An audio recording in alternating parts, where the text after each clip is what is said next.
ಸ್ಪರ್ಧೆಯು ಸಮಾಜಶಾಸ್ತ್ರದ ಅಧ್ಯಯನದ ವಿಷಯವಸ್ತುಗಳಲ್ಲಿಯ ಮೂಲಭೂತ ಪರಿಕಲ್ಪನೆಗಳಲ್ಲಿ ಕೂಡ ಒಂದು ಮಹತ್ವದ ಪರಿಕಲ್ಪನೆಯಾಗಿದೆ. It is A basic sociological concept. Competition is a basic sociological concept. ಸಮಾಜಶಾಸ್ತ್ರದ ಮೂಲಭೂತ ಪರಿಕಲ್ಪನೆಗಳಲ್ಲಿ ಒಂದಾಗಿದೆ. ಸಾಮಾಜಿಕ ಪ್ರಕ್ರಿಯೆಗಳ ಒಂದು ವಿಧವಾಗಿದೆ. ಸಮಾಜದಲ್ಲಿ ಹಲವಾರು ರೀತಿಯ ಸಾಮಾಜಿಕ ಪ್ರಕ್ರಿಯೆಗಳನ್ನು ನಾವು ಕಾಣ್ತೀವಿ. ಸೋಷಿಯಲ್ ಪ್ರೊಸೆಸಸ್ ನಾವು ಕಾಣ್ತೀವಿ. ಸಾಮಾಜಿಕ ಪ್ರಕ್ರಿಯೆಗಳು ಸಾಮಾಜಿಕ ಅಂತರ್ಕ್ರಿಯೆಗಳ ಮೇಲೆ ಅವಲಂಬಿತವಾಗಿದೆ. ಅಂತರ್ಕ್ರಿಯೆ ಅಂತ ನಾವು ಈಗಾಗಲೇ ತಿಳ್ಕೊಂಡಿವಿ. ವ್ಯಕ್ತಿಗಳ ನಡುವೆ ಕ್ರಿಯೆ ಮತ್ತು ಪ್ರತಿಕ್ರಿಯೆ, stimulus and response between individual, ವ್ಯಕ್ತಿ ನಡುವೆ ನಡೆಯುವ ಕ್ರಿಯೆ ಮತ್ತು ಪ್ರತಿಕ್ರಿಯೆಗೆ ಅಂತರ್ಕ್ರಿಯೆ ಅಂತ ಕರೀತಾರೆ. ಆ ಅಂತರ್ಕ್ರಿಯೆಗಳು ಸಮಾಜದಲ್ಲಿ ನಡೆದಾಗ ಅವುಗಳಿಗೆ ಏನು ಕರೀತಾರೆ? ಸಾಮಾಜಿಕ ಪ್ರಕ್ರಿಯೆಗಳು ಅಂತ ಕರೀತಾರೆ. ಈ ಸಾಮಾಜಿಕ ಪ್ರಕ್ರಿಯೆಗಳಲ್ಲಿ ಹಲವಾರು ವಿಧಗಳನ್ನು ಸಮಾಜಶಾಸ್ತ್ರ ಏನು ಮಾಡ್ಯಾರ? ಐಡೆಂಟಿಫೈ ಮಾಡ್ಯಾರ, ಗುರುತಿಸಿದ್ದಾರೆ. ಅವುಗಳಲ್ಲಿ ಸ್ಪರ್ಧೆಯು ಕೂಡ ಸಾಮಾಜಿಕ ಪ್ರಕ್ರಿಯೆಗಳ ಒಂದು ವಿಧವಾಗಿದೆ, ಒಂದು ರೂಪವಾಗಿದೆ. ಓಕೆ, ಸ್ಪರ್ಧೆ ಎನ್ನುವಂಥದ್ದು ನಾವು ಎಲ್ಲ ಜೀವಿಗಳಲ್ಲಿ ನಾವು ಕಾಣ್ತೀವಿ. ಕೇವಲ ಮಾನವ ಸಮಾಜದಲ್ಲಿ ಮಾತ್ರ ಸ್ಪರ್ಧೆಯು ಕಂಡುಬರದೆ ಎಲ್ಲ ಜೀವಿಗಳ ಸಮಾಜದಲ್ಲಿ, ಪ್ರಾಣಿ, ಪಶು, ಪಕ್ಷಿ ಎಲ್ಲ ಜೀವಿಗಳಲ್ಲಿ ಸ್ಪರ್ಧಾತ್ಮಕ ಮನೋಭಾವನೆ ಕಂಡುಬರ್ತಕ್ಕಂಥದ್ದು ಒಂದು ಸಹಜವಾದಂತಹ ಲಕ್ಷಣವಾಗಿದೆ. ಎಲ್ಲ ಜೀವಿಗಳ ಅಸ್ತಿತ್ವ, ಹೋರಾಟ ಸ್ಪರ್ಧೆ ಮೇಲೆ ಅವಲಂಬಿತವಾಗಿದೆ. ಇದು ಸಾಮಾಜಿಕ ಅಗತ್ಯವಾಗಿದೆ. It is A necessity. ಇದು ಅಗತ್ಯವಾಗಿದೆ, ಅನಿವಾರ್ಯವಾಗಿ ಇನ್ಎವಿಟೇಬಲ್, ಅನಿವಾರ್ಯವಾಗಿಲ್ಲ ಮತ್ತು ನಿರಂತರವಾದಂತಹ ಒಂದು ಪ್ರಕ್ರಿಯೆ ಆಗಿದೆ. ಸಮಾಜ ಮುಂದುವರಿಬೇಕಾದ್ರೆ, ಅಸ್ತಿತ್ವದಲ್ಲಿ ಬರಬೇಕಾದ್ರೆ, ರಚನಾತ್ಮಕವಾದಂತಹ ಕಾರ್ಯಚಟುವಟಿಕೆಗಳಲ್ಲಿ ತೊಡಗಬೇಕಾದ್ರೆ, ನಿರಂತರವಾಗಿ ಕಂಟಿನ್ಯೂಸ್ ಆಗಿ ಬೆಳೀಬೇಕಾದ್ರೆ ಅಲ್ಲಿ ಇರ್ತಕ್ಕಂತಹ ಜನರ ನಡುವೆ, ಜೀವಿಗಳ ನಡುವೆ ಸ್ಪರ್ಧೆ ಅಂತಕ್ಕಂಥ ಪ್ರಕ್ರಿಯೆ ಚಟುವಟಿಕೆ ಏನಾಗಬೇಕು? ನಡೆಯಲೇಬೇಕು. ಈಗ ಈ ಹಿನ್ನೆಲೆಯಲ್ಲಿ ಇದೊಂದು ಅಗತ್ಯ, ಅನಿವಾರ್ಯ ಮತ್ತು ನಿರಂತರ ಪ್ರಕ್ರಿಯೆ ಅಂತ ಏನ್ ಮಾಡಲಾಗ್ತಾ ಇದೆ? ಗುರುತಿಸಲಾಗ್ತಾ ಇದೆ. ಮಾನವ ಸಮಾಜದ ಅಳಿವು ಉಳಿವು ಸ್ಪರ್ಧೆಯ ಪ್ರಕ್ರಿಯೆ ಮೇಲೆ ಅವಲಂಬಿತವಾಗಿದೆ. ಚಾರ್ಲ್ಸ್ ಡಾರ್ವಿನ್ ಅಂತಕ್ಕಂಥ ಜೀವಶಾಸ್ತ್ರಜ್ಞ ಬಹಳ ಹಿಂದೆ ಆತ ಈ ವಿಷಯ ಕುರಿತು ಹೇಳಿರ್ತಕ್ಕಂಥ ಸಂಗತಿಯನ್ನು ನಾವೇನು ಮಾಡಬಹುದು? ಗಮನಿಸಬಹುದು. Survival of the fittest, struggle for existence. ಜೀವಿಗಳಲ್ಲಿ ಸಶಕ್ತರು ಮಾತ್ರ ಬದುಕಿ ಉಳಿಯುತ್ತಾರೆ. ಬದುಕಲು ನಾವು ಹೋರಾಟವನ್ನ ಮಾಡಲೇಬೇಕಾಗ್ತದೆ, ಅದು ಅನಿವಾರ್ಯವಾದದಾಗಿದೆ. ನಿಸರ್ಗ ಸಹಜ ಜೀವಿಗಳ ಒಂದು ಜೀವನ ಕ್ರಮವನ್ನು ನೋಡಿದಾಗೂ ಕೂಡ ಸಣ್ಣ ಮೀನುಗಳನ್ನು ದೊಡ್ಡ ಮೀನುಗಳು ತಿಂದು ಬದುಕುವಂತೆ, ಸಸ್ಯಾಹಾರಿ ಪ್ರಾಣಿಗಳನ್ನ ಮಾಂಸಾಹಾರಿ ಪ್ರಾಣಿಗಳು ತಿಂದು ಬದುಕುವಂತೆ, ಇಲ್ಲಿ ಒಂದು ಜೀವಿ ಬದುಕಬೇಕಾದ್ರೆ ಇನ್ನೊಂದು ಜೀವಿಯ ಪ್ರಾಣಹರಣವನ್ನು ಮಾಡಬೇಕಾಗ್ತದೆ, ಇನ್ನೊಂದು ಜೀವಿಯ ಮೇಲೆ ಅವಲಂಬಿತವಾಗಿದೆ. ಇಂಥ ಒಂದು ಹೋರಾಟ, ಸ್ಟ್ರಗಲ್ ಫಾರ್ ಎಕ್ಸಿಸ್ಟೆನ್ಸ್, ಹೋರಾಟದ ಪ್ರತಿಫಲ ವಿಧಾನ ಏನಂತ ಹೇಳ್ಬೋದು ನಾವು? ಸ್ಪರ್ಧೆ ಅಂತ ಹೇಳ್ಬೋದು. ಹೀಗೆ ಸ್ಪರ್ಧೆ ಎಲ್ಲ ಜೀವಿಗಳಲ್ಲಿ ಸಹಜವಾಗಿ ಕಂಡುಬರ್ತಕ್ಕಂಥ ಒಂದು ಪ್ರಕ್ರಿಯೆ. ನಿಸರ್ಗ ಅಂತಕ್ಕಂಥದ್ದು ಮಾನವನ ಆಶೋತ್ತರಗಳನ್ನು, ಅವಶ್ಯಕತೆಗಳನ್ನು ಈಡೇರಿಸತಕ್ಕಂಥ ಒಂದು ಗುಣವನ್ನು ಹೊಂದಿದೆ. Nature provides the needs of human beings. ಜೀವಿಗಳ ಅವಶ್ಯಕತೆಗಳನ್ನು ಏನು ಮಾಡ್ತದೆ? ಈಡೇರಿಸ್ತದೆ. ಹುಟ್ಟಿಸಿದ ದೇವರು ಹುಲ್ಲು ಮೇಯಿಸುವುದಿಲ್ಲ ಅಂತಕ್ಕಂಥ ಗಾದೆ ಮಾತದ. ಎಲ್ಲ ಜೀವಿಗಳಿಗೆ ಆಹಾರವನ್ನು ಕೊಡ್ತಕ್ಕಂಥ, ಆಹಾರ ನೀರು ಮುಂತಾದವುಗಳನ್ನು ಕೊಡ್ತಕ್ಕಂಥ ಒಂದು ಶಕ್ತಿಯನ್ನ, ಗುಣವನ್ನ ಭಗವಂತ ದಯಪಾಲಿಸಿದ್ದಾನೆ. ಎಲ್ಲರ ಜೀವನಕ್ಕಾಗಿ ಬೇಕಾಗತಕ್ಕಂಥ ಅವಶ್ಯಕತೆಗಳನ್ನ ನಿಸರ್ಗ ಏನ್ ಮಾಡ್ತದೆ? ಈಡೇರಿಸ್ತದೆ. ಆದ್ರೆ ನಿಸರ್ಗ ಜೀವಿಗಳ ದುರಾಶೆಯನ್ನಲ್ಲ, ಮಾನವನ ದುರಾಶೆಗಳನ್ನು ಅಲ್ಲ. Nature provide the needs but not greeds. ಈ ಮಾನವ ದುರಾಶೆ ಪ್ರವೃತ್ತಿಗಳವರಿದ್ದಾನೆ. ಈ ಮಾನವ ದುರಾಶೆ ಪ್ರವೃತ್ತಿಗಳು ಇದ್ದಾನೆ ಅಂತ ತಿಳ್ಕೊಂಡೆ ಸ್ಪರ್ಧೆ ಅಂತಕ್ಕಂಥದ್ದೇನೆ ಹುಟ್ಕೊಂಡರು. ಸ್ಪರ್ಧೆ ಅಂತಕ್ಕಂಥದ್ದು ಹುಟ್ಕೊಳ್ಳಿಕ್ಕೆ ಕಾರಣ ಏನು? ಮಾನವನ ದುರಾಸೆಯ ಮನೋಭಾವನೆ, ಅತಿಯಾದ ಆಸೆ. ಈ ಅತಿಯಾದ ಆಸೆಯ ಒಂದು ಸ್ವಭಾವ ಮಾನವ ಜೀವಿಯಲ್ಲಿ ಇನ್ನಿತರ ಪ್ರಾಣಿ ಪಶು ಪಕ್ಷಿಗಳಿಂದಲೂ ಹೆಚ್ಚಿಗೆ ಕಂಡು ಬರೋದ್ರಿಂದ ಸಹಜವಾಗಿ ಸ್ಪರ್ಧಾತ್ಮಕ ಮನೋಭಾವನೆ ಏನಾಗ್ತದೆ? ಬೆಳೀತದೆ. ಸೊ ಹೀಗೆ ಮಾನವ ಸಮಾಜದ ಜೀವಗಳ ಒಂದು ಬೆಳವಣಿಗೆ ಎದ್ರ ಮೇಲೆ ಅವಲಂಬಿತವಾಗಿದೆ ಅಂತಕ್ಕಂಥ ಮಾತನ್ನು ನಾವಿಲ್ಲಿ ಹೇಳ್ಬೋದು. ಸ್ಪರ್ಧೆಯ ಮನೋಭಾವನೆ ಮೇಲೆ, ಸ್ಪರ್ಧೆಯ ಪ್ರಕ್ರಿಯೆ ಮೇಲೆ ಅವಲಂಬಿತವಾಗಿದೆ. ಮಾನವನು ಹುಟ್ಟಿನಿಂದ ಸಾಯುವವರೆಗೆ, ತೊಟ್ಟಿಲಿನಿಂದ ಗೋರಿಯವರೆಗೆ ಹಲವಾರು ರೀತಿಯ ಬಯಕೆಗಳನ್ನು, ಬೇಡಿಕೆಗಳನ್ನು ಏನು ಮಾಡಬೇಕಾಗ್ತದೆ? ಈಡೇರಿಸಿಕೊಳ್ಬೇಕಾಗ್ತದೆ. ಯಾವಾಗ ಬೇಡಿಕೆಗೆ ತಕ್ಕಂತೆ ಡಿಮಾಂಡಿಗೆ ತಕ್ಕಂತೆ ಸಪ್ಲೈ, ಪೂರೈಕೆ, ವಸ್ತುಗಳ ಪೂರೈಕೆ ಆಗದೇ ಇದ್ದಾಗ, ಸೌಲಭ್ಯಗಳ ಅವಶ್ಯಕತೆಗಳು ಇಲ್ಲದೇ ಇದ್ದಾಗ ಅಲ್ಲಿ ಸಹಜವಾಗಿ ಆ ಅಗತ್ಯತೆಗಳನ್ನು, ಬೇಡಿಕೆಗಳನ್ನು, ಬಯಕೆಗಳನ್ನು ಈಡೇರಿಸಿಕೊಳ್ಳುವ ಸಲುವಾಗಿ ಹೋರಾಟ ಪ್ರಾರಂಭ ಆಗ್ತದೆ. ಆ ಹೋರಾಟ ಎದಕ್ಕೆ ಇಂಬು ಕೊಡ್ತದ? ಪ್ರೇರಣೆ ಕೊಡ್ತದೆ ಅಂತ ಹೇಳ್ಬೋದು. ಸ್ಪರ್ಧೆಗೆ ಪ್ರೇರಣೆ ಕೊಡ್ತದೆ. ಸೊ ಹೀಗೆ ಮಾನವನ ಬದುಕಿನುದ್ದಕ್ಕೂ, ಸಮಾಜದ ಬದುಕಿನುದ್ದಕ್ಕೂ ಸ್ಪರ್ಧೆಯನ್ನು ನಾವು ಮಾಡ್ತಾ ಇದ್ದೀವಿ, ಕಾಡ್ತಾ ಇದ್ದೀವಿ. ಹುಟ್ಟಿನಿಂದ ಸಾಯುವವರೆಗೆ ನಿರಂತರವಾಗಿ ನಡೀತಾ ಇದೆ. ಹುಟ್ಟೋಕ್ಕಿಂತ ಸಂದರ್ಭದಲ್ಲಿ ಪೂರ್ವದಲ್ಲಿಯೇ, ಜೀವೋತ್ಪತ್ತಿ ಆಗತಕ್ಕಂಥ ಸಂದರ್ಭದಿಂದ ಪೂರ್ವದಲ್ಲಿಯೇ ವ್ಯಕ್ತಿಯ ಮರಣದ ನಂತರವೂ ಕೂಡ ಸ್ಪರ್ಧೆ ಅಂತಕ್ಕಂಥದ್ದು ನಡೀತಕ್ಕಂಥದ್ದು ನಾವು ಕಾಣ್ತೀವಿ. ಈ ಡೆಲಿವರಿ, ತಾಯಿಯ ಗರ್ಭದಲ್ಲಿ ಮಗು ಒಡಮೂಡಿದಾಗ ಆ ಮಗುವಿನ ಜನ್ಮ, ಡೆಲಿವರಿ ಮಾಡಿಸಿಕೊಳ್ಳಿಕ್ಕೂ ಏನ್ ಬೇಕಾಗ್ತದೆ? ಸ್ಪರ್ಧೆಯನ್ನು ಮಾಡಬೇಕಾಗ್ತದೆ. ಯಾಕಂದ್ರೆ ದವಾಖಾನೆಗಳಲ್ಲಿ ಮಗುವಿಗೆ ಜನ್ಮವನ್ನು ಕೊಡ್ತಕ್ಕಂಥ, ಮೆಟರ್ನಿಟಿ ಕೊಡ್ತಕ್ಕಂಥ, ಡೆಲಿವರಿ ಮಾಡಿಸ್ತಕ್ಕಂಥ ವ್ಯವಸ್ಥೆಯ ಸೌಲಭ್ಯಗಳ ಕೊರತೆ ಇರ್ತದೆ. ಅಲ್ಲಿ ಕಾಂಪಿಟೇಷನ್ ಇರ್ತದೆ. ಅದರಂತೆ ಸತ್ ಮೇಲೂ ಕೂಡ ವ್ಯಕ್ತಿ ಮರಣವನ್ನು ಹೊಂದಿದಾಗ ಸ್ಮಶಾನದಲ್ಲಿ ಆ ಹೆಣವನ್ನು, ಸತ್ತಂತ ವ್ಯಕ್ತಿಯನ್ನು ಹುಗಿಲಿಕ್ಕೆ, ಸುಡ್ಲಿಕ್ಕೆ ಕೂಡ ಜಾಗದ ಕೊರತೆ ಇರ್ತದೆ. ಹೀಗಾಗಿ ಅಲ್ಲಿಯೂ ಸ್ಪರ್ಧೆಯನ್ನು ಮಾಡಬೇಕಾಗ್ತದೆ. ಸೊ ಹೀಗೆ ಸ್ಪರ್ಧೆ ಮಾನವನ ಜೀವನದ, ಮಾನವ ಸಮಾಜದ ಒಂದು ಅವಿಭಾಜ್ಯ ಅಂಗವಾಗಿದೆ. ಇದು ಮೂಲಭೂತವಾದಂಥ ಫಂಡಮೆಂಟಲ್ ಬೇಸ್, ಮೂಲಭೂತವಾದಂಥ ಒಂದು ಚಟುವಟಿಕೆ ಆಗಿದೆ. ಸ್ಪರ್ಧೆ ಇಲ್ಲದೆ ಮಾನವ ಸಮಾಜ ಬದುಕಲಿಕ್ಕೆ, ಬಾಳಲಿಕ್ಕೆ, ಮುಂದುವರಿಲಿಕ್ಕೆ ಏನಾಗಂಗಿಲ್ಲ, ಸಾಧ್ಯ ಆಗಂಗಿಲ್ಲ. ಈ ಹಿನ್ನೆಲೆಯಲ್ಲಿ ಸ್ಪರ್ಧೆ ಅಂತಕ್ಕಂಥದ್ದು ಇದು ಅವಶ್ಯವಾದಂತಹ, ಅನಿವಾರ್ಯವಾದಂತಹ, ಅಗತ್ಯವೂ ಆದಂತಹ ಒಂದು ಪ್ರಕ್ರಿಯೆಯಾಗಿದೆ. ಸ್ಪರ್ಧೆಯ ಪ್ರಕ್ರಿಯೆ ಮೇಲೆ ಸಮಾಜದ ಅಳಿವು ಉಳಿವು ನಿಂತಿರ್ತದೆ. ಸ್ಪರ್ಧೆ ಆರೋಗ್ಯಕರವಾಗಿದ್ದರೆ ಸಮಾಜ ವ್ಯವಸ್ಥಿತವಾಗಿ ಅಭಿವೃದ್ಧಿಯ ಪಥದಲ್ಲಿ ಸಾಗ್ತದೆ.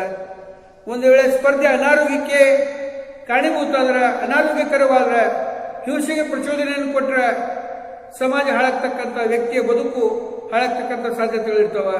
ಒಟ್ಟಿನಲ್ಲಿ ಸ್ಪರ್ಧಾತ್ಮಕ ಮನೋಭಾವನೆ, competition, the process of competition, ಸ್ಪರ್ಧೆ ಅಂತಕ್ಕಂಥದ್ದು ಬಹಳ ಅವಶ್ಯವಾದಂತಹ, ಅನಿವಾರ್ಯವಾದಂತಹ, ಒಂದು ಅಗತ್ಯವಾದಂತಹ ಚಟುವಟಿಕೆ ಆಗಿರುವುದರಿಂದ, ಕ್ರಿಯೆ ಆಗಿರುವುದರಿಂದ, ಮಾನವನ ಬದುಕಿನುದ್ದಕ್ಕೂ ನಿರಂತರವಾಗಿ ನಡೀತಾ ಇರುವುದರಿಂದ ಸಮಾಜಶಾಸ್ತ್ರಜ್ಞರು ಸಮಾಜವನ್ನು ಅಧ್ಯಯನ ಮಾಡತಕ್ಕಂಥ ಸಂದರ್ಭದಲ್ಲಿ ಈ ಮಾನವ ಮತ್ತು ಮಾನವನ ನಡುವೆ, ವ್ಯಕ್ತಿ ನಡುವೆ, ವ್ಯಕ್ತಿ ಸಮೂಹಗಳ ನಡುವೆ, ಸಮೂಹ ಮತ್ತು ಸಮೂಹಗಳ ನಡುವೆ ನಡೆಯತಕ್ಕಂಥ ಹೋರಾಟವನ್ನು ಏನಂತ ಕರೀತಾ ಇದ್ದಾರೆ, ಹೋರಾಟದ ಒಂದು ಚಟುವಟಿಕೆಯನ್ನ ಏನಂತ ಹೆಸರಿಡ್ತಾ ಇದ್ದಾರೆ, ಸ್ಪರ್ಧೆ, ಕಾಂಪಿಟೇಷನ್. ಸೊ ಹೀಗೆ ಸ್ಪರ್ಧೆ ಅಂತಕ್ಕಂಥದ್ದು ಒಂದು ಮಹತ್ವದ ಸಾಮಾಜಿಕ ಪ್ರಕ್ರಿಯೆಯಾಗಿದ್ದು, ಸಮಾಜಶಾಸ್ತ್ರಜ್ಞರು ಸಮಾಜದ ಅಧ್ಯಯನದ ವಿಷಯ ವಸ್ತುಗಳಲ್ಲಿ ಸ್ಪರ್ಧೆಗೆ ಕೂಡ ಏನು ಮಾಡ್ತಾ ಇದ್ದಾರೆ, ಮಹತ್ವವನ್ನು ಕೊಡ್ತಾ ಇದ್ದಾರೆ.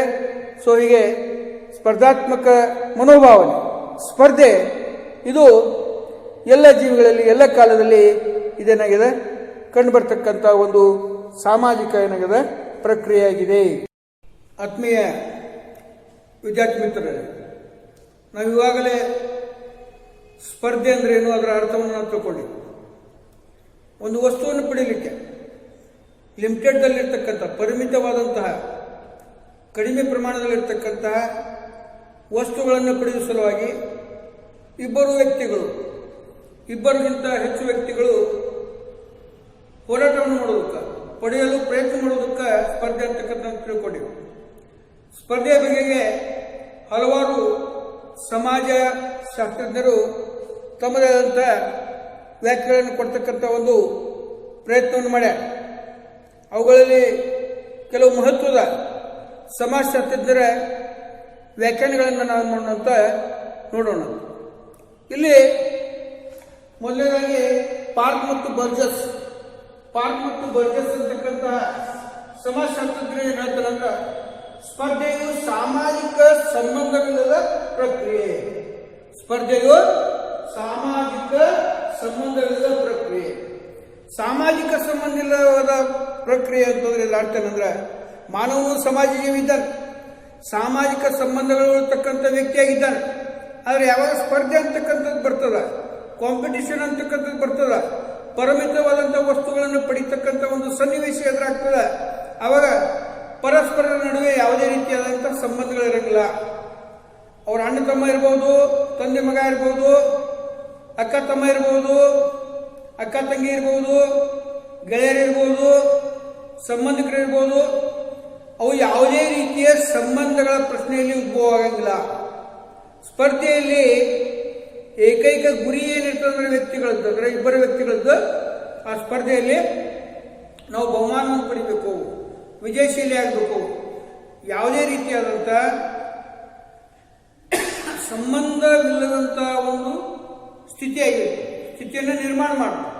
ಅಂದಾಗ ಇಬ್ಬರು ವ್ಯಕ್ತಿಗಳ ನಡುವೆ ಸ್ಪರ್ಧೆ ಉಂಟಾಗಲಿಕ್ಕೆ ಏನದ ಸಾಧ್ಯ ಅದು.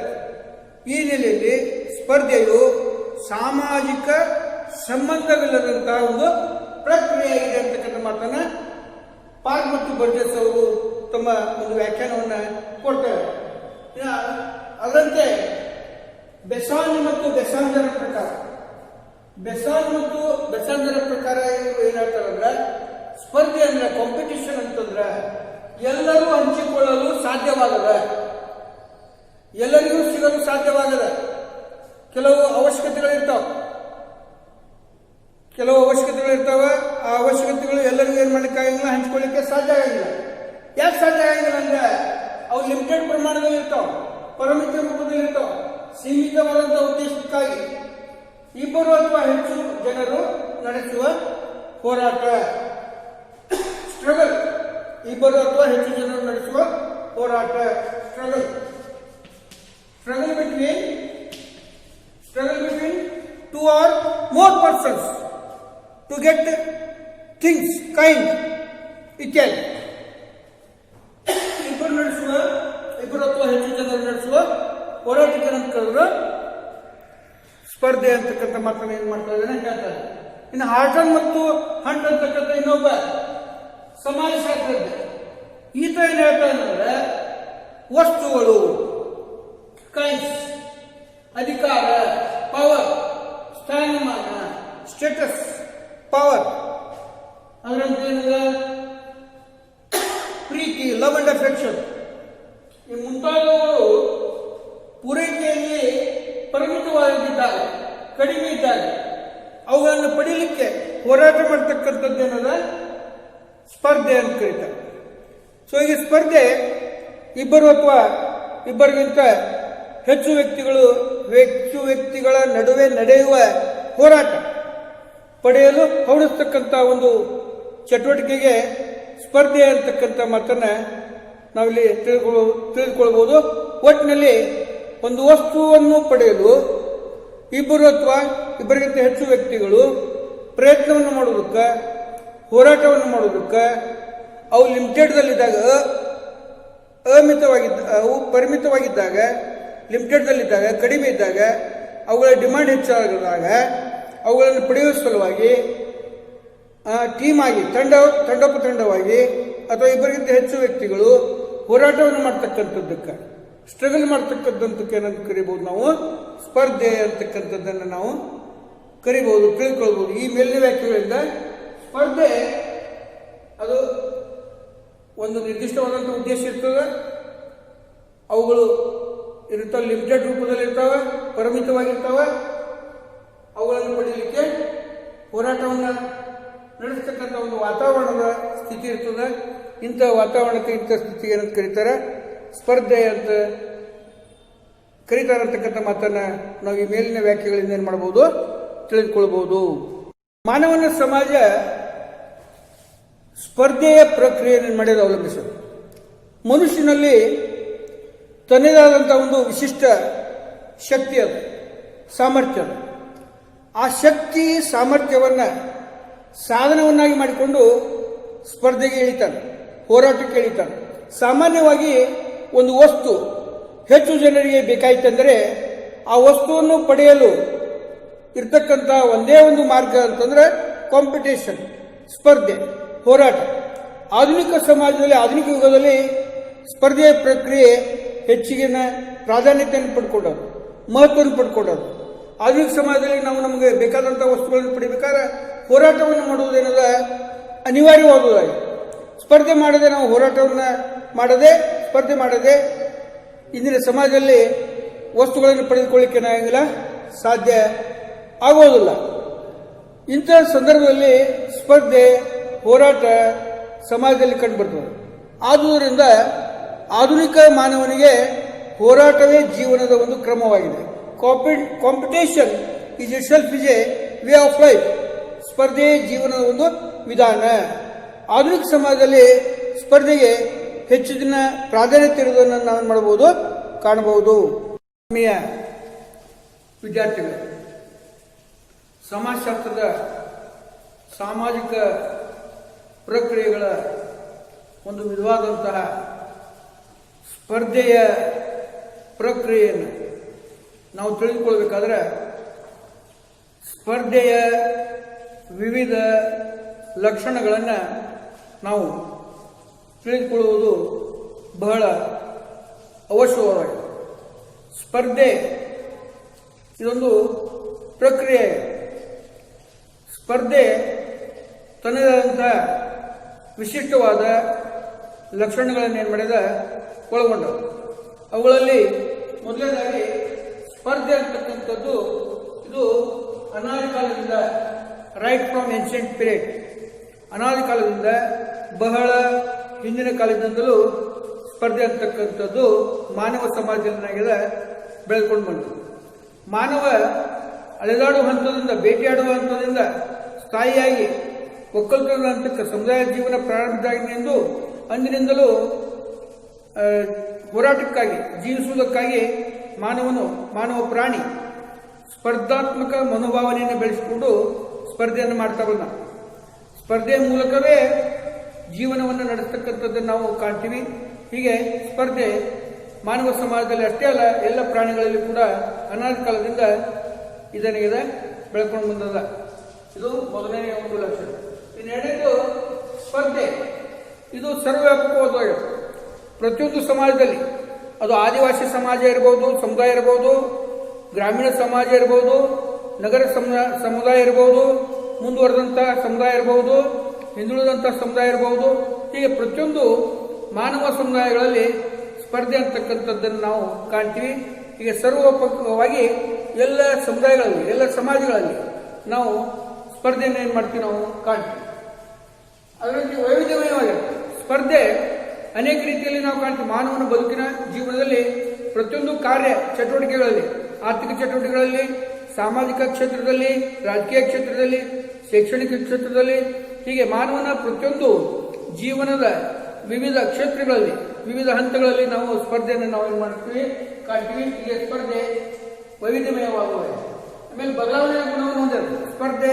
ಸ್ಪರ್ಧಾತ್ಮಕ ಮನೋಭಾವನೆ, ಕಾಲಮಾನ, ಪರಿಸ್ಥಿತಿ, ಸನ್ನಿವೇಶೀಕರಣವಾಗಿ ಸ್ಪರ್ಧಾತ್ಮಕ ಮನೋಭಾವನೆ ಕೂಡ ಏನಾಗ್ತದೆ, ಸ್ಪರ್ಧೆ ಕೂಡ ಏನಾಗ್ತಾ ಹೋಗ್ತದೆ, ಅದು ಬದಲಾವಣೆ ಆಗ್ತಾ ಹೋಗ್ತದೆ. ಮೊದಲಿನ ಕಾಲದಲ್ಲಿ ಸ್ಪರ್ಧೆಯ ಪ್ರಮಾಣ ಏನಂತ ಕಡಿಮೆ ಇತ್ತು. ಯಾಕಂದ್ರೆ ಮಾನವನ ಅಗತ್ಯತೆಗಳು, ಬೇಡಿಕೆಗಳು ಏನದು ಅತ್ಯಲ್ಪ ಪ್ರಮಾಣದಲ್ಲಿದ್ದು. ಇನ್ನು ಮಾನವ ಏನಾಗ್ತಾ ಇದ್ದಾನೆ, ಮಟೀರಿಯಲಿಸ್ಟಿಕ್ ಲೈಫ್, ಭೌತಿಕ ವಸ್ತುಗಳೊಂದಿಗೆ ಆತ ಹೆಚ್ಚು ಒಲವನ್ನು ತೋರಿಸ್ತಾ ಇದ್ದಾನೆ. ಆಧ್ಯಾತ್ಮಿಕ ಒಲವಿಗಿಂತಲೂ ಭೌತಿಕ ವಸ್ತುಗಳನ್ನು ಪಡೆದುಕೊಳ್ಬೇಕು, ಶ್ರೀಮಂತನಾಗಬೇಕು, ಐಶ್ವರ್ಯಮದ ಜೀವನ ನಡೆಸಬೇಕು ಅಂತಕ್ಕಂಥ ಒಂದು ಮನೋಭಾವನೆ ಹೆಚ್ಚಾಗ್ತಾ ಇರೋದ್ರಿಂದ ಸ್ಪರ್ಧೆ ಏನಾಗ್ತಾ ಹೋಗ್ತದೆ, ಕಾಲಮಾನ, ಪರಿಸ್ಥಿತಿ, ಸನ್ನಿವೇಶೀಕರಣವಾಗಿ ಸ್ಪರ್ಧೆಯ ವಿಧಿವಿಧಾನಗಳು ಕೂಡ ಏನಾಗ್ತಾ ಹೋಗ್ತಾವೆ, ಬದಲಾವಣೆ ಹೋಗ್ತಾವೆ. ಸ್ಪರ್ಧೆ ಅತ್ಯಂತ ಮಾರ್ಜಿನಲ್ ಆಗ್ತದೆ, ತೀಕ್ಷ್ಣವಾಗ್ತಾ ಇದೆ. ಸೊ ಹೀಗೆ ಸ್ಪರ್ಧೆ ಬದಲಾವಣೆಯ ಗುಣವನ್ನು ಕೂಡ ಏನು ಮಾಡಿದ, ಹೊಂದಿದೆ. ಇದು ನಿರಂತರವಾಗಿ ಸ್ಪರ್ಧೆ, ಇದು ನಿರಂತರವಾಗಿ ಕಂಟಿನ್ಯೂಸ್ ಪ್ರೊಸೆಸ್. ಇದು ಮಾನವನ ಜೀವನದುದ್ದಕ್ಕೂ ಹುಟ್ಟಿನಿಂದ ಸಾಯುವವರೆಗೆ ಆತ ಬದುಕಿನ ಪ್ರತಿಯೊಂದು ಕ್ಷೇತ್ರಗಳಲ್ಲಿ ಬದುಕಬೇಕಾದ್ರೆ, ಬಾಳಬೇಕಾದ್ರೆ, ಬೆಳವಣಿಗೆ ಆಗಬೇಕಾದ್ರೆ ಆತ ಒಂದು ವಿಧದ ಹೋರಾಟವನ್ನು ಮಾಡಲೇಬೇಕಾಗ್ತದೆ. ಹೋರಾಟ ಮಾಡುವುದು ಅವಾಗ ಅವಶ್ಯವಾದುದಾಗಿದೆ. ಹೀಗೆ ಸ್ಪರ್ಧೆ ಅನ್ನೋದು ಇದು ನಿರಂತರವಾದಂತಹ ಒಂದು ಪ್ರಕ್ರಿಯೆ ಆಗಿದೆ. ಸ್ಪರ್ಧೆ ಪ್ರಜ್ಞಾಪೂರ್ವಕವಾಗಿ, ಕಾನ್ಶಿಯಸ್ ಆರ್ ಅನ್ಕಾನ್ಶಿಯಸ್ ಸ್ಪರ್ಧೆ ಅನ್ನೋದು ಪ್ರಜ್ಞಾಪೂರ್ವಕವಾಗಿರ್ಬೋದು ಅಥವಾ ಅರೆ ಪ್ರಜ್ಞಾಪೂರ್ವಕವೂ ಕೂಡ ಆಗಿರ್ಬೋದು. ಹೀಗೆ ಪ್ರಜ್ಞೆ ಇಲ್ಲದೆ ನಾವು ಕೆಲವು ಸಲ ಏನು ಮಾಡ್ತೀವಿ, ಸ್ಪರ್ಧಾತ್ಮಕ ಮನೋಭಾವನೆಯಲ್ಲಿ ತೊಡಗ್ತೀವಿ. ಇನ್ನೂ ಕೆಲವೊಂದು ಸಲ ಉದ್ದೇಶಪೂರ್ವಕವಾಗಿ ಒಂದು ವಸ್ತುವನ್ನು ಪಡೆಯುವ ಸಲುವಾಗಿ ಹೋರಾಟವನ್ನು ಮಾಡಬೇಕಾಗ್ತದೆ. ಹೀಗೆ ಸ್ಪರ್ಧೆ ಪ್ರಜ್ಞಾಪೂರ್ವಕವಾಗಿ ನಡೀತದೆ ಮತ್ತು ಅರೆ ಪ್ರಜ್ಞಾಪೂರ್ವಕವಾಗಿ ಕೂಡ ಏನಾಗ್ತದೆ, ನಡೀತದೆ. ಸೊ ಹೀಗೆ ಚಿಕ್ಕ ಮಕ್ಕಳು ತಮ್ಮ ಬೇಡಿಕೆಗಳನ್ನು ಈಡೇರಿಸಿಕೊಳ್ಳುವ ಸಲುವಾಗಿ ತಮ್ಗೆ ಗೊತ್ತಿಲ್ಲದೆ ತಂದೆ ತಾಯಿಗಳ ಪ್ರೀತಿಯನ್ನು ಪಡೆಯುವ ಸಲುವಾಗಿ, ತಂದೆ ತಾಯಿಗಳ ಏನದ ವಿಶ್ವಾಸವನ್ನು ಗಳಿಸುವ ಸಲುವಾಗಿ ಸ್ಪರ್ಧಾತ್ಮಕ ಮನೋಭಾವನೆಯಲ್ಲಿ ಏನು ಮಾಡ್ತಾರೆ, ತೊಡಗ್ತಾರೆ. ಸೊ ಹೀಗೆ ಸ್ಪರ್ಧೆ ನಿರಂತರವಾಗಿ ನಡೀತಕ್ಕಂಥದ್ದನ್ನು ನಾವು ಏನು ಮಾಡ್ತೀವಿ, ಕಾಣ್ತೀವಿ. ಅದರಂತೆ ಸ್ಪರ್ಧೆ ರಚನಾತ್ಮಕ ಹಾಗೂ ವಿನಾಶಕಾರಿಯಾಗಿದೆ. ಕೆಲವೊಂದು ಸಲ ಸ್ಪರ್ಧೆ ಕನ್ಸ್ಟ್ರಕ್ಟಿವ್ ಆಕ್ಟಿವಿಟಿ, ಬೆಳವಣಿಗೆಗೆ ಪೂರಕವಾಗಿರ್ತವೆ. ಸ್ಪರ್ಧಾತ್ಮಕ ಮನೋಭಾವನೆ ಇರುವುದರಿಂದಲೇ ಇವತ್ತು ದೊಡ್ಡ ದೊಡ್ಡ ಉದ್ಯಮಿಗಳು, ಸ್ವಯಂ ಚಾಲಿತ ಉದ್ಯಮಿಗಳು, ಸಾರಿಗೆ ಸಂಪರ್ಕ ಸಾಧನಗಳು ಏನಾಗ್ತಾ ಇದೆ, ಬೆಳವಣಿಗೆ ಆಗ್ತಾ ಇದೆ. ಸ್ಪರ್ಧಾತ್ಮಕ ಮಾರುಕಟ್ಟೆಗಳು ಜನರಿಗೆ ಎಟುಕತಕ್ಕಂಥ ಬೆಲೆಯಲ್ಲಿ ವಿವಿಧ ವಸ್ತುಗಳನ್ನು ಏನು ಮಾಡ್ತಾ ಇದ್ದಾರೆ, ಸರಬರಾಜು ಮಾಡ್ತಾ ಇದ್ದಾರೆ. ಇವರು ಕನ್ಸ್ಟ್ರಕ್ಟಿವ್ ಆಗಿ ಇರ್ತವೆ. ಕೆಲವು ಸಲ ಏನಾಗ್ತದೆ, ಸ್ಪರ್ಧೆ ಇಬ್ಬರ ನಡುವಿನ ಜಗಳಕ್ಕೆ ಕಾರಣ ಆಗಿ, ಎರಡು ದೇಶಗಳ ನಡುವಿನ ಜಗಳಕ್ಕೆ ಕಾರಣ ಆಗಿ, ಭಿನ್ನಾಭಿಪ್ರಾಯಕ್ಕೆ ಕಾರಣ ಆಗಿ ವಿಧ್ವಂಸಕ ಕೃತ್ಯಗಳಲ್ಲಿ ಏನು ಮಾಡಬಹುದು, ತೊಡಗಬಹುದು. ಯುದ್ಧ ಮುಂತಾದ ವಿಧ್ವಂಸಕಾರಿ ಚಟುವಟಿಕೆಗಳಲ್ಲಿ, ಭಯೋತ್ಪಾದನೆ ಚಟುವಟಿಕೆಗಳಲ್ಲಿ ತೊಡಗಲಿಕ್ಕೆ ಏನಾಗ್ತದೆ, ಕಾರಣಗೊತ್ತಾಗ್ತದೆ. ಹೀಗೆ ಸ್ಪರ್ಧೆ ರಚನಾತ್ಮಕವಾದುದಾಗಿದೆ ಮತ್ತು ವಿನಾಶಕಾರಿಯಾಗುವುದಾಗಿದೆ. ಅದನ್ನು ಸ್ಪರ್ಧೆ ಹಲವಾರು ನಿಯಮಾವಳಿಗಳನ್ನು, ರೂಲ್ಸ್ ರೆಗ್ಯುಲೇಷನ್ಗಳನ್ನು ಹೊಂದಿರ್ತದೆ. ಸ್ಪರ್ಧೆಯಲ್ಲಿ ಭಾಗವಹಿಸಬೇಕಾದ್ರೆ ಆ ಸ್ಪರ್ಧೆಯ ನಿಯಮಗಳನ್ನು ಎರಡೂ ತಂಡಗಳು, ಎದುರು ಬದುರು ಇರ್ತಕ್ಕಂಥ ವ್ಯಕ್ತಿಗಳು, ಸ್ಪರ್ಧೆಯಲ್ಲಿ ಭಾಗವಹಿಸ್ತಕ್ಕಂಥ ವ್ಯಕ್ತಿಗಳು ಆ ಸ್ಪರ್ಧೆಯ ನಿಯಮಗಳಿರುವಾಗಿ ನಡೆದುಕೊಳ್ಬೇಕಾಗ್ತದೆ. ಸ್ಪರ್ಧೆ ತನ್ನದೇ ಆದಂಥ ರೂಲ್ಸ್ ರೆಗ್ಯುಲೇಷನ್ಸ್, ನಿಯಮಾವಳಿಗಳನ್ನು ಹೊಂದಿರ್ತದೆ.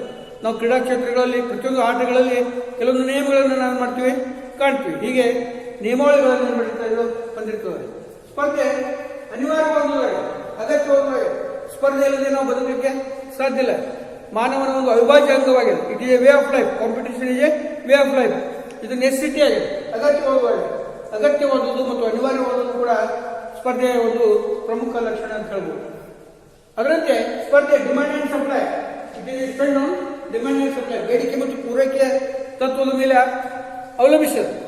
ಸ್ಪರ್ಧೆ ಆಗಿ ಉಂಟಾಗ್ತದೆ ಅಂದ್ರೆ, ಇಬ್ಬರು ವ್ಯಕ್ತಿಗಳ ನಡುವೆ, ಇಬ್ಬರಿಗಿಂತ ಹೆಚ್ಚು ವ್ಯಕ್ತಿಗಳ ನಡುವೆ ಸ್ಪರ್ಧೆ ಆಗಿ ಉಂಟಾಗ್ತದೆ ಅಂದ್ರೆ, ಇಬ್ಬರು ಒಂದೇ ವಸ್ತುವನ್ನು ಬಯಸಿದಾಗ ಆ ವಸ್ತುಗಳ ಸರಬರಾಜು ಇಲ್ಲದೆ ಇದ್ದಾಗ, ಬೇಡಿಕೆಗೆ ತಕ್ಕಂತೆ ವಸ್ತುಗಳ ಪೂರೈಕೆ ಆಗದೇ ಇದ್ದಾಗ ಅಲ್ಲಿ ಆಟೋಮೆಟಿಕ್ ಆಗಿ ಏನಾಗ್ತದೆ, ಸ್ಪರ್ಧೆ ಉಂಟಾಗ್ತದೆ. ಡಿಮಾಂಡ್ ಅಂಡ್ ಸಪ್ಲೈಗಳ ನಡುವಿನ ಅಂತರ ಏನ್ ಮಾಡ್ತದೆ, ಅದು ಸ್ಪರ್ಧೆಗೆ ಕಾರಣ ಉಂಟಾಗ್ತದೆ. ಬೇಡಿಕೆ ಮತ್ತು ಪೂರೈಕೆ ತತ್ವವನ್ನು ಅವಲಂಬಿಸಿರುವುದು ಸ್ಪರ್ಧೆಯಲ್ಲಿ ಕಂಡು ಬರ್ತಕ್ಕಂಥ ಒಂದು ಪ್ರಮುಖ ಲಕ್ಷಣ ಅಂತ ಹೇಳ್ಬೋದು. ಸ್ಪರ್ಧೆ ಇದು ಇಂಡಿವಿಜುವಲ್ ಆಗಿರ್ಬೋದು ಅಥವಾ ಅವೈಯಕ್ತಿಕವಾಗಿರ್ಬೋದು. ಸ್ಪರ್ಧೆ ವೈಯಕ್ತಿಕನೂ ಆಗಿರ್ಬೋದು ಅಥವಾ ಅವೈಯಕ್ತಿಕನೂ ಆಗಿರ್ಬೋದು. ಕೆಲವು ಸಲ ವ್ಯಕ್ತಿ ವೈಯಕ್ತಿಕವಾಗಿ ಏನ್ ಮಾಡ್ತಾನೆ, ಸ್ಪರ್ಧಾತ್ಮಕ ಚಟುವಟಿಕೆಗಳಲ್ಲಿ ಏನ್ ಮಾಡ್ತಾನೆ, ತೊಡಗ್ತಾನೆ. ಒಂದು ಹುದ್ದೆ, ಒಂದು ಸ್ಥಾನಮಾನ, ಒಂದು ಗೌರವ, ಒಂದು ಅಸ್ತ್ರವನ್ನು ಪಡೆಯುವ ಸಲುವಾಗಿ ವ್ಯಕ್ತಿ ಏನ್ ಮಾಡ್ತಾನೆ, ಸ್ಪರ್ಧಾತ್ಮಕ ಮನೋಭಾವ ತೊಡಗ್ತಾನೆ. ಇನ್ನು ಅವೈಯಕ್ತಿಕ ಅಂದ್ರೆ ಸಮಾಜದಲ್ಲಿ ತನ್ನ ಸ್ಥಾನಮಾನವನ್ನು ಉಳಿಸಿಕೊಳ್ಬೇಕು, ತನ್ನ ಒಂದು ಜಾತಿಯನ್ನು, ತನ್ನ ಒಂದು ಸಮೂಹವನ್ನು, ತನ್ನ ಒಂದು ಜನರ ಗುಂಪನ್ನು ಉಳಿಸಿಕೊಳ್ಬೇಕು, ತನ್ನ ಸ್ಥಾನಮಾನವನ್ನು ಉಳಿಸಿಕೊಳ್ಬೇಕು, ಆ ಪ್ರದೇಶಗಳನ್ನು ಉಳಿಸಿಕೊಳ್ಬೇಕು ಅಂತಕ್ಕಂಥ ಹಿನ್ನೆಲೆಯಲ್ಲಿ ಸಾಮೂಹಿಕ ಹಿತದೃಷ್ಟಿಯಿಂದ ಇದು ಏನದ ಅವೈಯಕ್ತಿಕವಾಗಿ ಸಮಾಜ ಹಿತದೃಷ್ಟಿಯಿಂದ ಸ್ಪರ್ಧೆಯಲ್ಲಿ ತೊಡಗತಕ್ಕಂಥ ನಾವು ಕಾಣ್ತೀವಿ. ಎರಡು ರಾಜ್ಯಗಳು ಗಡಿತಂಟೆಯ ವಿವಾದವನ್ನು ಬಗೆಹರಿಸುವ ಸಲುವಾಗಿ ಅಥವಾ ನೀರಿನ ವಿವಾದವನ್ನು ಬಗೆಹರಿಸಿಕೊಳ್ಳುವ ಸಲುವಾಗಿ ಸ್ಪರ್ಧೆಯಲ್ಲಿ ಏನ್ ಮಾಡ್ತವೆ, ತೊಡಗ್ತವೆ. ಫಸ್ಟ್ ಕಮ್ ಫಸ್ಟ್ ಸರ್ವ್ ಸ್ಪರ್ಧೆ ಏನದ, ಫಸ್ಟ್ ಕಮ್ ಫಸ್ಟ್ ಸರ್ವ್ ಮೇಲೆ ಏನಾಗಿರ್ತವೆ, ಅವಲಂಬಿತವೆ. ಹೀಗೆ ಸ್ಪರ್ಧೆ ಹಲವಾರು ವಿಧದ ತನ್ನದೇ ಆದಂಥ ವಿಶಿಷ್ಟವಾದಂತಹ ಲಕ್ಷಣಗಳನ್ನು ಒಳಗೊಂಡಂತಹ ಒಂದು ಸಾಮಾಜಿಕ ಪ್ರಕ್ರಿಯೆಯ ವಿಧಾನವಾಗಿದೆ ಅಂತಕ್ಕಂಥ ಮಾತನ್ನು ನಾವೇನು ಮಾಡಬಹುದು, ಇಲ್ಲಿ ತಿಳಿದುಕೊಳ್ಳಬಹುದು. ಹೀಗೆ ಸ್ಪರ್ಧೆ ತನ್ನದೇ ಆದಂತಹ ವಿಶಿಷ್ಟವಾದಂಥ ಏನು ಹೊಂದಿರ್ತದೆ, ಲಕ್ಷಣಗಳನ್ನು ಒಳಗೊಂಡಿರ್ತದೆ.